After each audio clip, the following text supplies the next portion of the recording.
할렐루야. 하나님의 은총이 오늘 예배 가운데 가득하기를 간절히 축원합니다. 아멘. 오늘 부활절 예배에 참석하신 모든 우리 성도님들을 환영하고 축복합니다.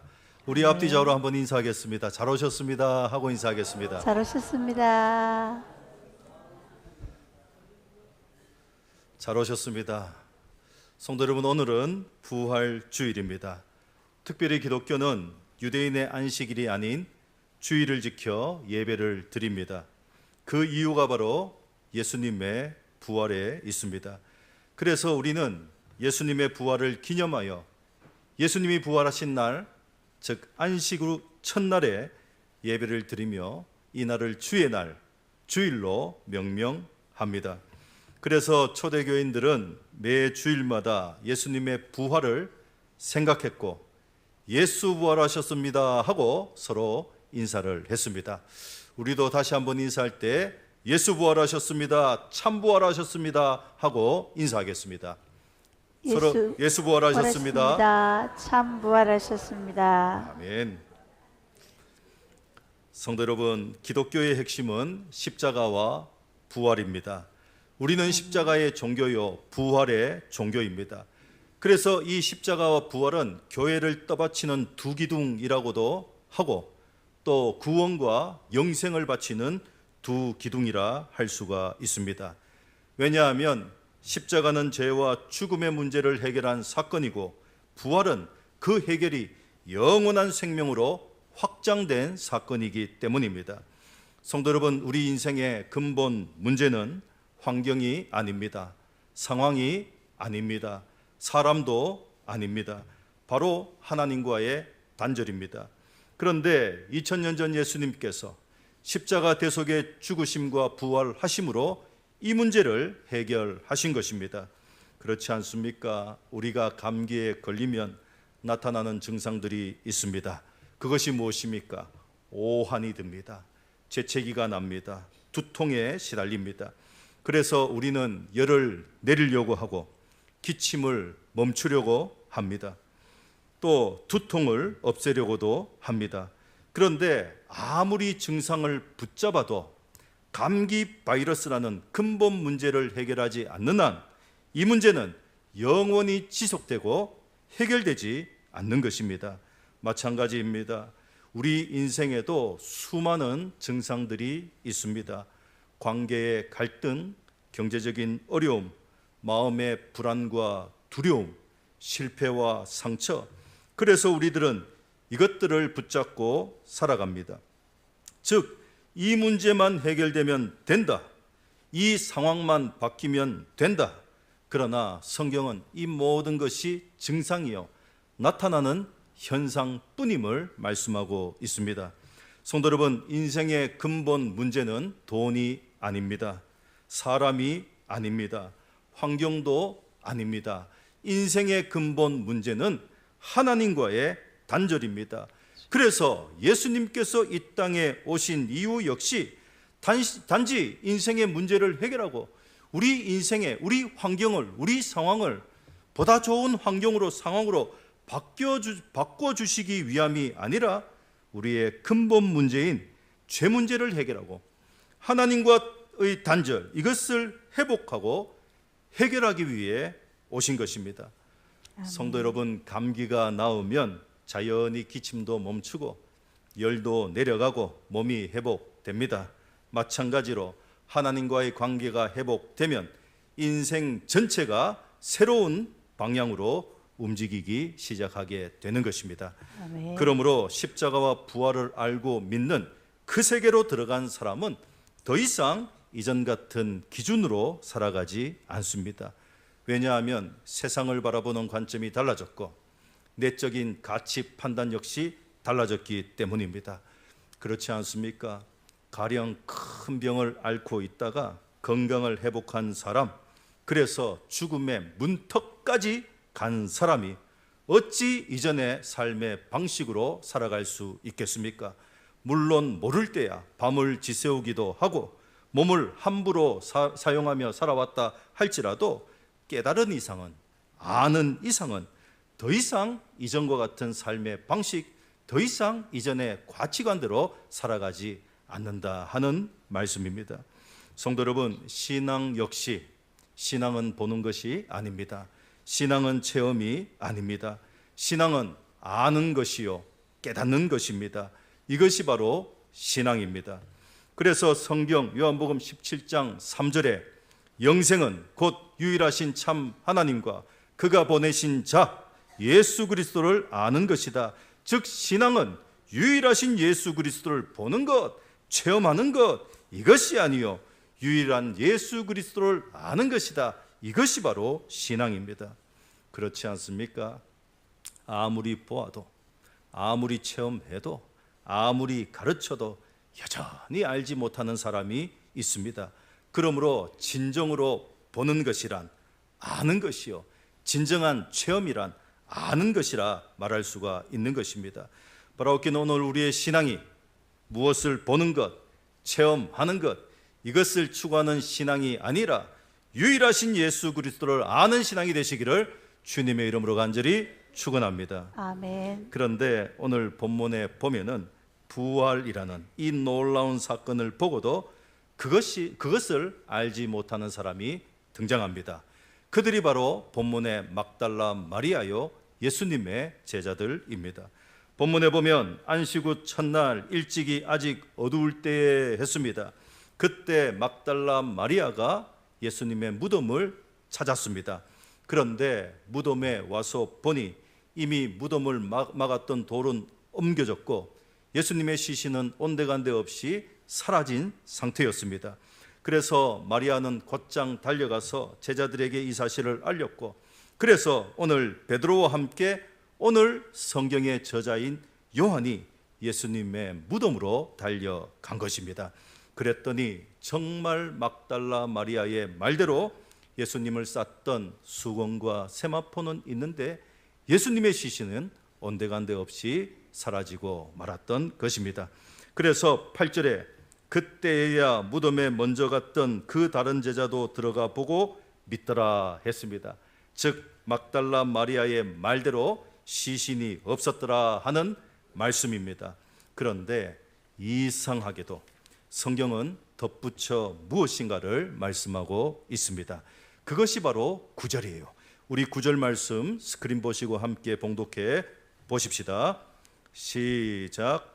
그들은 성경에 그가 죽은 자 가운데서 다시 살아나리라 하신 말씀을 아직 알지 못하더라. 아멘. 성도 여러분, 만약 9절에 이 말씀이 없었더라면 8절에 보고 믿더라 하는 말씀은 단지 시신이 사라졌다 하는 이 막달라 마리아의 말이 사실이었다 하는 사실을 보고 믿었다는 의미일 것입니다. 그런데 오늘 이 9절의 말씀이 첨가되면서 보다 의미가 애매해지고 난해해지고 있는 것입니다. 특별히 8절의 말씀 보고 믿더라 하는 말씀과 9절에 아직 알지 못하더라 하는 말씀이 대치되고 있습니다. 그러므로 우리가 짐작할 때에 두 가지로 생각할 수가 있습니다. 즉 시신이 없다는 사실을 보고 믿었으나 부활은 아직 알지 못한 상태라 할 수도 있고, 다른 하나는 그들이 예수님의 시신이 없음을 보고 부활을 믿었으나 부활에 대한 예수님의 말씀, 그 의미, 참 의미는 알지 못한 상태로 짐작할 수가 있는 거예요. 성도 여러분, 예수님은 공생애 동안에 제자들에게 수차례 말씀하시기를 자신의 죽으심과 살아나심에 대해, 그리고 그 의미에 대해서도 말씀하셨습니다. 그렇다면 오늘 이들이 그 빈 무덤을 보았다면 보고 믿더라 하는 이 말씀으로 완성되어야 합니다. 즉 추가되는 말씀이 없어야 한다 하는 말씀입니다. 그런데 성경은 무언가를 덧붙입니다. 아직 알지 못하더라. 그분께서 하신 말씀을 아직 알지 못하더라 하고 기록하고 있습니다. 성도 여러분, 오늘 본문의 제자들의 상태, 즉 빈 무덤을 보고 믿었으나 예수님의 부활을 아직 알지 못한 상태, 즉 빈 무덤을 보고 이 예수님의 부활을 믿었으나 아직 이 부활의 참 의미를 알지 못하는 상태, 이 상태가 바로 오늘 우리들의 상태입니다. 가령 세상 사람들에게 있어서는 귀신이 존재한다 하는 사실을 믿으면서도 정작 하나님이 계심을 깨닫지 못하는 상태, 다음 생이 존재한다는 사실을 믿으면서도 천국과 지옥이 있다는 사실을 깨닫지 못하는 상태, 죄를 지으면 벌을 받는다 하는 사실을 믿으면서도 천국과 심판을 깨닫지 못하고 준비하지 못하는 상태입니다. 이것이 바로 믿으나 아직 알지 못하는 상태인 것입니다. 성도 여러분, 아는 것은 곧 연결이라 할 수가 있습니다. 즉 믿는 것과 깨닫는 것, 이것이 연결되지 않는 한 그것은 진정으로 아는 것이 아니라는 말씀입니다. 그렇지 않습니까? 죽음의 문턱까지 가본 사람이 어찌 다시금 되돌아가겠습니까? 그런데 만약 그 사람이 되돌아간다면 여전히 그는 알지 못하는 상태임이 분명합니다. 마찬가지 성도가 십자가를 믿지만 나와 연결되지 않고 성도가 부활을 믿지만 내 삶과 연결되지 않는 것은 아직 아는 것이 아닙니다.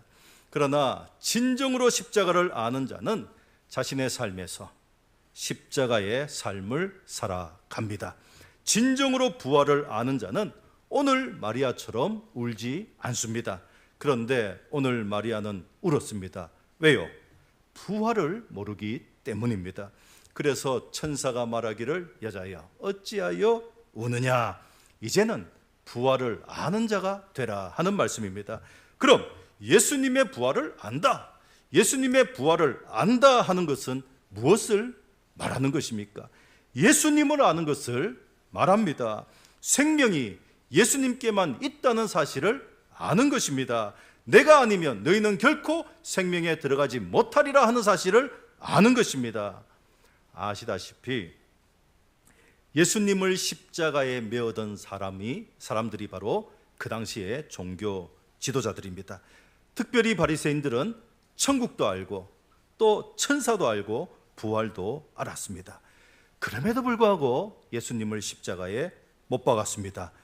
왜냐하면 부활이신 예수님을 알지 못했기 때문입니다. 다시 말해 믿는 것과 아는 것, 즉 부활을 믿음과 부활을 아는 것이 서로 연결되지 못했던 것입니다. 성도 여러분, 다시 한번 말씀드리지만 영생은 곧 유일하신 참 하나님과 그가 보내신 예수 그리스도를 아는 것이 바로 영생이요 부활입니다. 그러므로 참 부활을 아는 자는 나는 죽어도 부활한다, 부활이 있음을 믿습니다 라고 말하는 사람이 아니에요. 나의 생명은 오직 예수 그리스도 뿐입니다 라고 말하는 자가 참으로 부활을 아는 자라고 말할 수 있는 것입니다. 나아가 참으로 부활을 아는 자는 예수 그리스도에게로 삶의 중심을 옮기는 사람입니다. 즉 옛사람은 죽고 새사람, 하늘의 사람을 입고 살아가는 사람이라는 말씀입니다. 성도 여러분, 신앙은 중심 이동입니다.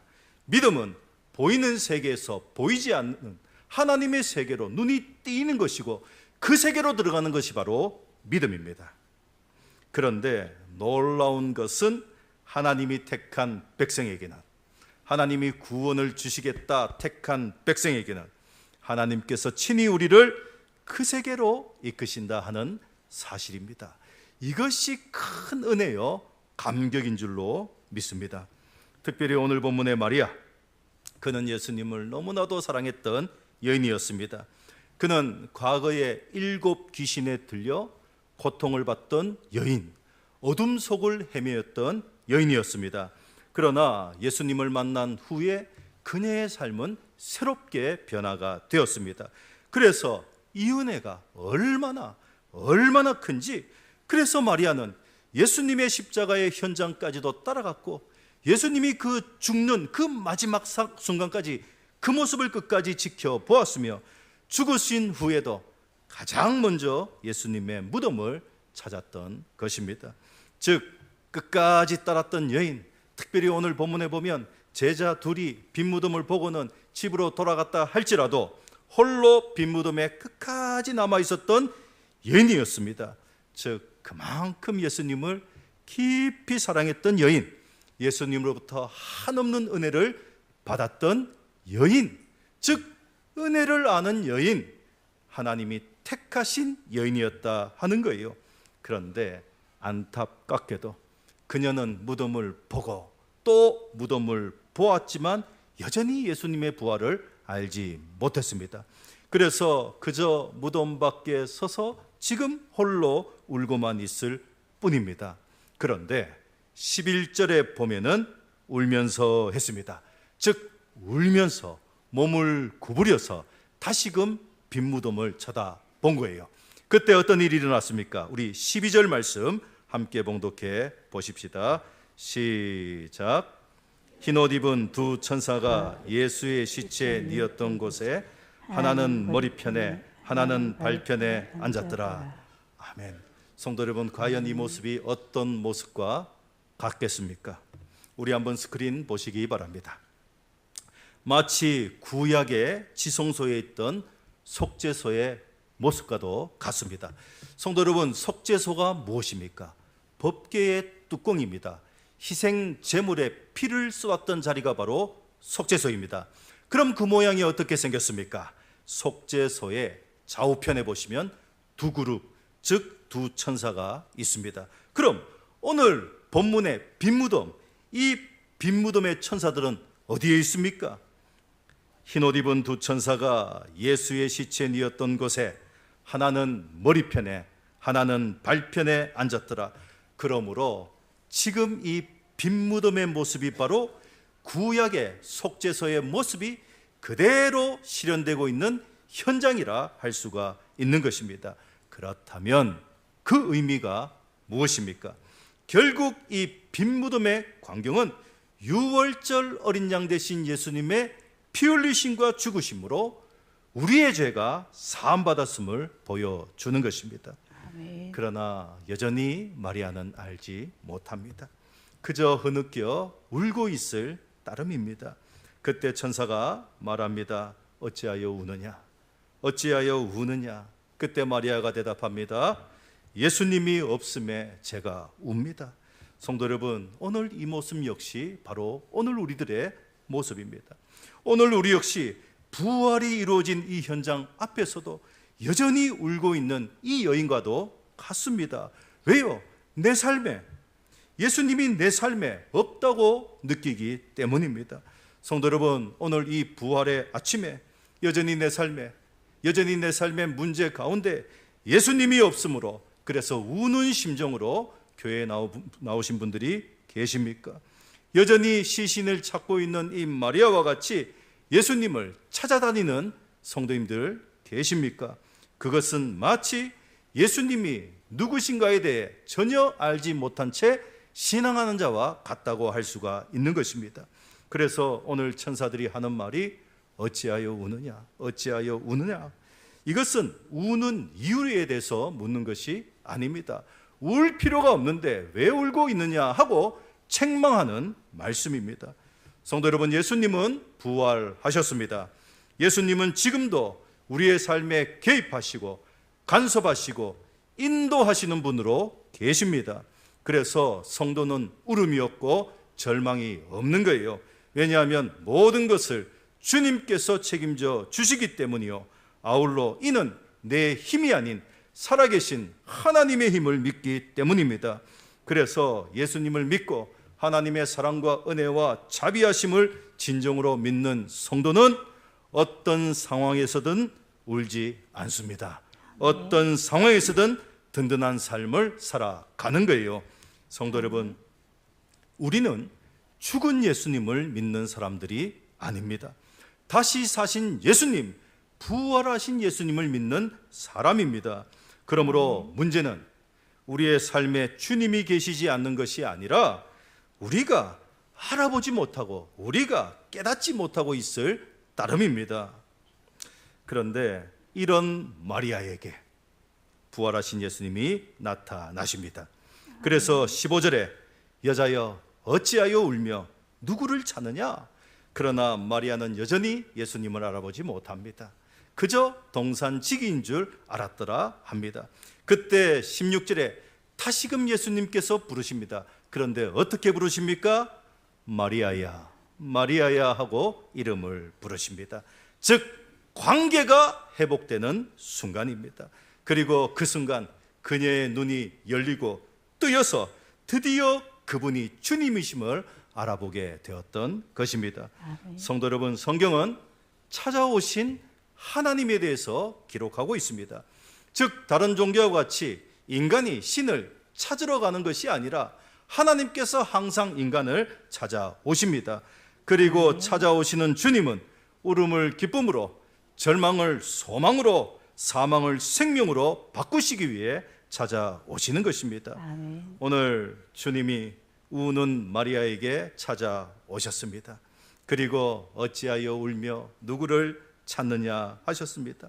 이는 마리아의 울음이 더 이상 지속되지 않도록 예수님이 돕고자 하신 것입니다. 죽은 예수를 찾고 예수님의 시신을 찾고 있는 마리아의 눈을 열어 살아있는 예수, 부활의 예수, 임마누엘의 예수를 믿도록 도우시기 위함입니다. 아멘. 그래서 사망이 다스리는 세계가 아닌 죽음을 이기는 부활의 세계를 보여주시고자 하시기 위함입니다.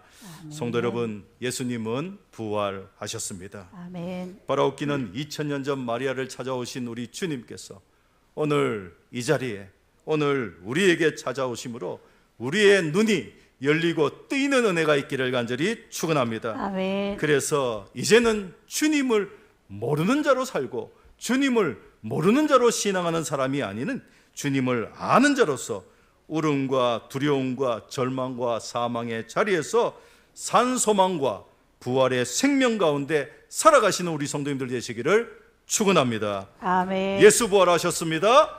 참 부활하셨습니다. 아멘. 이 부활의 능력이 성도님들의 삶 가운데, 가정과 일터와 삶의 자리 가운데 충만하게 나타나기를 주님의 이름으로 간절히 축원합니다. 아멘.